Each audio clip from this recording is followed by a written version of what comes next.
आपके हिसाब से अरविंद केजरीवाल की जो कोशिश थी चौथी दफा मुख्यमंत्री बनने की, एक बार फिर से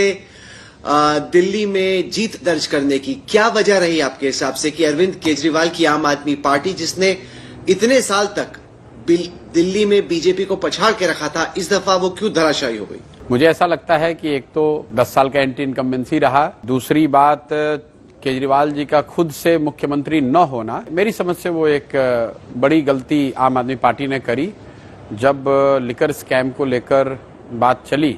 उस समय जब केजरीवाल जी को अरेस्ट किया गया, तो मुझे लगता है कि उस समय केजरीवाल जी को इस्तीफा दे देना चाहिए था। और अगर उन्होंने उस समय इस्तीफा नहीं दिया तो फिर जेल से बाहर निकलने के बाद इस्तीफा देकर किसी दूसरे को मुख्यमंत्री बनाना शायद स्ट्रैटेजिकली ठीक नहीं था। और पिछले मॉनसून में जो वाटर लॉगिंग की वजह से परेशानी हुई थी और जो सड़कों की स्थिति उसके बाद रही है, मैं उसको समझता हूं कि लोकल लेवल पे वो भी बड़ा मुद्दा रहा है। तो कुल मिलाजुलाकर केजरीवाल जी का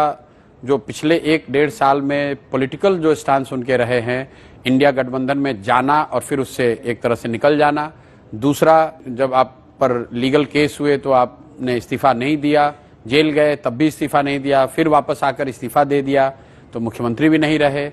तीसरी जो गवर्नेंस को लेकर जो ढिलाई, जो एक तरह से उनकी कोर कंस्टिट्यूएंसी गरीबों की थी, झुग्गी झोपड़ियों की थी, उनको पिछले मॉनसून में जो तकलीफ हुई वाटर लॉगिंग की वजह से और खराब सड़कों की वजह से, उससे कहीं ना कहीं गवर्नेंस मॉडल को भी धक्का लगा। कुल मिलाजुलाकर इन 3-4 बातों का प्रभाव रहा होगा, जिसकी वजह से उनके, मुझे लगता है कि 8-9% वोट शेयर कम हुआ है।